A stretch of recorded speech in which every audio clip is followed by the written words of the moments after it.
पढ़े थे ना, तो आज उसके ऊपर मैं आपको इम्पोर्टेंट क्वेश्चन करा रही हूँ हर टाइप के, जिससे कि आपको जो अभी का भी याद की हुई है थ्योरी या फॉर्मूले आपके रिवाइज हो जाए कैसे आपको यूज करना है। ठीक है बेटा, अब देखो जो फर्स्ट क्वेश्चन है, अब देखो फर्स्ट क्वेश्चन है आपका, the conductivity of 0.20 mole solution of KCl at 298 kelvin is इतना क्या दे, इस देखो सीमेन इनवर्स है, इसका मतलब ये क्या दी हुई है इसने, कंडक्टिविटी। ये किसकी यूनिट होती है, कंडक्टिविटी का। याद रखना बेटा, यूनिट से ही कभी कभार आप ये नहीं पहचान पाते उसने क्या दिया हुआ है क्या नहीं, तो आप इनकी यूनिट याद रखो, फिर आपको प्रॉब्लम नहीं होने की उसने क्या गिवन है। ठीक है, calculate its molar conductivity. Molar conductivity calculate करने के लिए कह रहा है आपको दी क्या दी हुई है, कंसंट्रेशन दी हुई है, एम दी हुआ है और आपका के दिया हुआ है। और आपको पता है फॉर्मूला क्या होता है बेटा इसका, delta lambda M equal to K multiply 1000 upon क्या आता है बेटा एम। आपका के कितना दिया हुआ है, देखो 0.0248 ये वैल्यू दी हुई है आपको, और मल्टीप्लाई 1000 अपॉन एम कितना दिया है बेटा 0.20। देखो बेटा, अगर ये वैल्यू दी हुई है ऊपर आप 1000 वाला यूज कर रहे, तो इसकी जो वैल्यू आएगी आपकी सेंटीमीटर स्क्वायर में आएगी। तो अगर हम इसके मल्टीप्लाई डिवाइड करते हैं तो इसका आंसर आ जाता है, इसको डिवाइड करके मल्टीप्लाई करके सीमेन इनवर्स स्क्वायर हो गया सेंटीमीटर स्क्वायर, और मोल आपकी नीचे ये कंसंट्रेशन है मोल लीटर इनवर्स। क्लियर बेटा, अगर 1000 नहीं लोगे तो मीटर में आ जाएगा, वरना आप 1000 ले रहे हो तो सेंटीमीटर स्क्वायर मोल इनवर्स आ जाएगा। ठीक है, क्लियर बेटा। कापा उसने दिया हुआ है, कंडक्टिविटी उसने दी हुई है आपकी, और कंसंट्रेशन भी दी हुई है, आपने वैल्यू पुट कर दी, ये आपका आंसर आ गया। आई थिंक आपको मोलर कंडक्टिविटी निकल जाओगी, सीधा फॉर्मूला रख रहा था इसमें, आपको कोई ऐसा वर्क नहीं करना था। फिर नेक्स्ट क्वेश्चन है आपको, देखो बेटा, resistance of conductivity cell fill with इतनी कंसंट्रेशन, देखो मोल पर लीटर है, इसका मतलब ये क्या दी हुई है कंसंट्रेशन। मैंने कहा आप यूनिट याद रखो, आपको ये वैल्यू पता चल जाएगी कि कौन सी वैल्यू दी है किसकी, केसीएल। सॉल्यूशन इज, देखो ओ में, इसका मतलब ये क्या दिया हुआ है, आर दिया हुआ है। It the resistance of the same cell fill with, देखो एक सेल ले ली है, सपोज करो ये कोई सेल ले ली है, ठीक है, इसमें आपको क्या दिया है, देखो उसमें क्या फिल किया है, इतनी कंसंट्रेशन का केसीएल किया है जिसका रेजिस्टेंस इतना है। इसका मतलब कंसंट्रेशन दी हुई है आपकी M1 हो गई, ये क्या होगी R1। तो कह रहा है it resistance of the same cell, उसी सेल में आप दोबारा डाल रहे हो केसीएल कितना 0.02 mole litre inverse KCl solution, जिसका R कितना है इतना। तो इसका मतलब ये तो R1 R2 R1, ये क्या हो गया आपकी M1, ये क्या होगी R1, ये क्या हो गया M2, ये क्या हो गया आपका R2। तो कैलकुलेट द कंडक्टिविटी ऑफ, क्या कैलकुलेट करने कह रहा है, कंडक्टिविटी किसकी 0.02 वाले की, KCL solution the conductivity of, और पहले वाले की कंडक्टिविटी उसने दे दी है कितनी 1.297 पर इनवर्स। क्लियर बेटा, अब ये देख लो उसने क्या दिया है, क्या गिवन है। सबसे पहले उसने दिया है M1 कितना दिया है 0.1, ये दिया हुआ है ना, M लिख लेते हैं इसके बाद में। फिर दिया है उसने R1 कितना दिया है बेटा 100 ओम दिया हुआ है। क्लियर, अब फिर दोबारा फिल किया, आपका कापा दिया हुआ है ना इसके लिए, तो K1 कितना दिया हुआ है, K1 इक्वल टू 1.29 हो गया कि आपका। अब क्या दिया हुआ है इसने, ये तो हो गया।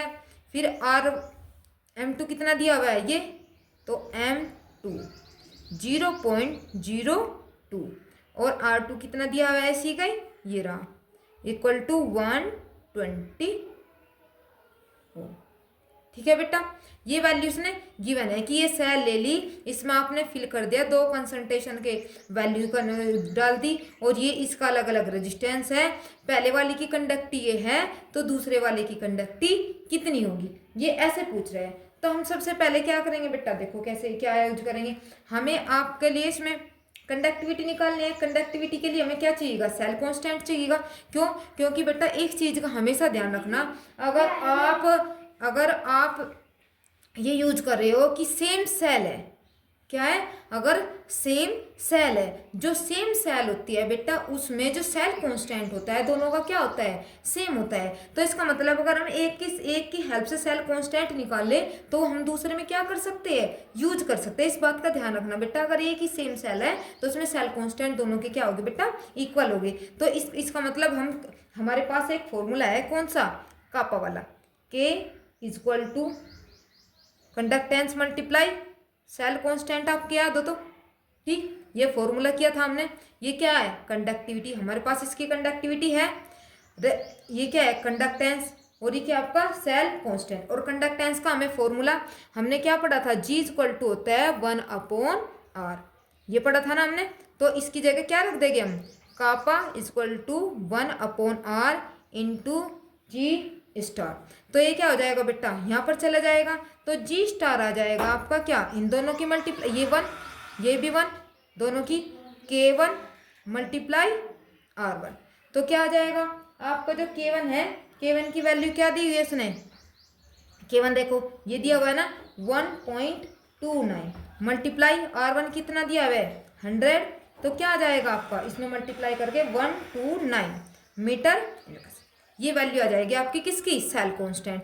आज अब क्या सेल कांस्टेंट आ गया है आपका, ये निकल गया आपका बेटा सेल कांस्टेंट। और बेटा देखो ये सेल कांस्टेंट किस में दिया हुआ है, मीटर में दिया हुआ है, और हमारे पास सारी वैल्यू क्या है, सेंटीमीटर। तो हम इसे सेंटीमीटर में बदल लेंगे। तो कैसे करेंगे सेंटीमीटर में बदलने के लिए, इसको 129 को 100 से क्या कर दोगे, डिवाइड कर दोगे। ठीक है, जब इसे डिवाइड कर दोगे आपकी वैल्यू आ जाएगी 1.29 सेंटीमीटर इनवर्स। क्लियर बेटा, ये आ गया आपका सेल कांस्टेंट। अब सेल कांस्टेंट तो आपके पास आ गया। अब इसकी हेल्प से आप क्या निकालोगे, कौन सा फॉर्मूला लगा दोगे, क्योंकि आपके पास सेल कांस्टेंट है K2 equal to G star और R2। देखो दूसरे की कंडक्टिविटी निकालनी है आपको, दूसरे का R2 भी दिया हुआ है आपके पास, और क्या है सेल कांस्टेंट आपने यहाँ से निकाल लिया, तो दूसरे की कंडक्टिविटी निकल जाएगी, नहीं निकल जाएगी, तो रख दो वैल्यू, क्या हो जाएगी इसकी वैल्यू, क्या है 1.29 अपॉन जो आपकी R है, R2 की वैल्यू दी हुई है, कितनी दी हुई है इसने 520। हम इसे डिवाइड करेंगे, आपका आंसर आ जाएगा आपका 0.248 इंटू 10⁻²। और कंडक्टिविटी का फॉर्मूला क्या होता है, साइमन सेंटीमीटर इनवर्स। क्लियर बेटा, ये तो पॉइंट हो गया। फिर क्या कह रहा है वो, ये तो निकाल लिया आपने। फिर कह रहा है मोलर कंडक्टिविटी, सेकंड पॉइंट क्या पूछ रहा है, मोलर कंडक्टिविटी। और सेकंड पॉइंट मोलर कंडक्टिविटी का फॉर्मूला होता है आपका lambda m equal to K2 multiply 1000 upon क्या हो जाएगा आपका M2। K2 आपने यहाँ से निकाल लिया है, M2 उसने दिया हुआ है, K2 की वैल्यू कितनी है 0.248 इंटू 10⁻² मल्टीप्लाई 1000 अपॉन M2 की वैल्यू दी हुई है बेटा उसने 0.02, ये वैल्यू दी है। इसे आप कैलकुलेट कर लोगे तो आपका आंसर आ जाएगा 124 सेंटीमीटर मोल इनवर्स। ठीक है, ये निकल जाएगी आपकी मोलरिटी। मेरे ख्याल से आपके अच्छे से समझ में आ गया होगा ये। देखो पहले आपने निकाल लिया क्या, सेल कांस्टेंट। सेल कांस्टेंट दोनों के लिए क्या होता है, सेम होता है। फिर सेल कांस्टेंट के लिए फॉर्मूला लगा देंगे, उसने R2 दिया हुआ है तो क्या निकल जाएगी, दूसरे की कंडक्टिविटी निकल जाएगी। और फिर दूसरी कंडक्टिविटी निकालते ही आपके पास M2 है, ये K2 आप निकाल लोगे तो मोलर कंडक्टिविटी निकल जाएगी। ठीक है बेटा, अब है नेक्स्ट क्वेश्चन। नेक्स्ट क्वेश्चन में देखो क्या दिया है, the electrical resistance of a column of 0.05 mole litre mass, ये दे दिया उसने, कंसंट्रेशन दी हुई है इसकी। सॉल्यूशन ऑफ डायमीटर, डायमीटर दे दिया बेटा, ठीक, एंड लेंथ इतनी दे दी, मतलब ये कोई आपकी सेल है, ठीक। ये जो है ये क्या दे दिया उसने, डायमीटर कितना दिया है, डी कितना दिया है 1 सेंटीमीटर। क्लियर बेटा, ये इसने क्या दे दिया 1 सेंटीमीटर। अब नेक्स्ट क्या दिया उसने, लेंथ, लेंथ कितनी दे दी इसकी बेटा 50 सेंटीमीटर। और ये क्या दिया हुआ है 5.5, उसने 5.5 दे दिया उसने, L इक्वल टू दे दिया 50 सेंटीमीटर। ये रेजिस्टेंस है ओम है बेटा, इसका मतलब R कितना दे दिया 5.55 इंटू 10⁻³ ओम।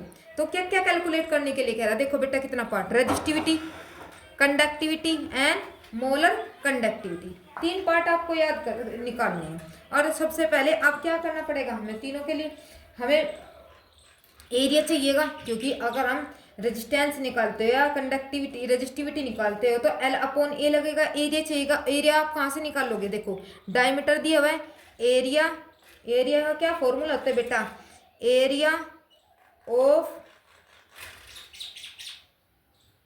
सर्किल। कितना होता है बेटा area of circle, area of circle का फॉर्मूला होता है आपका पाई आर स्क्वायर, ये फॉर्मूला होता है एरिया। आर आप कहाँ से निकाल लेंगे, डायमीटर कितनी दी हुई है 1, तो यहाँ से 1/2 हो जाएगा। डायमीटर पूरी से अगर 2 से डिवाइड कर देते हैं तो क्या निकल जाती है, और पाई की वैल्यू क्या होता है 3.14, मल्टीप्लाई क्या हो जाएगा बेटा 1/2 आर स्क्वायर। इसे इसमें मल्टीप्लाई करके आपका जो एरिया आएगा वो एरिया आ जाएगा 0.785 सेंटीमीटर स्क्वायर, ये निकल गया आपका। अब आपके पास एरिया तो है, अब एरिया तो आपका आ गया, अब क्या निकालना है आपको, अब निकालो R equal to P into rho into L upon A. आपके पास L भी है, A भी है, R भी है, तो क्या निकाल लोगे आप, रो निकाल लोगे। रो बेटा क्या होती है आपकी रेजिस्टिविटी, ठीक है।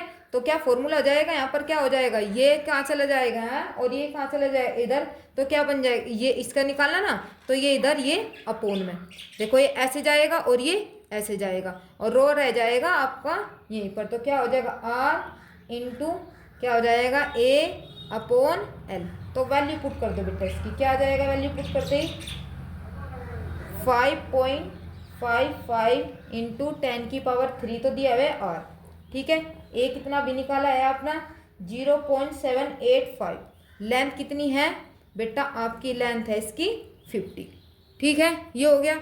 अब जिसका कैलकुलेशन करके आएगा 87.135 ओम सेंटीमीटर, ये आ जाएगा आपका रेजिस्टिविटी।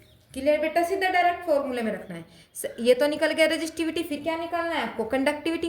कंडक्टिविटी का फॉर्मूला क्या होता है बेटा, K equal to constant multiply cell constant, ये होता है कि ठीक।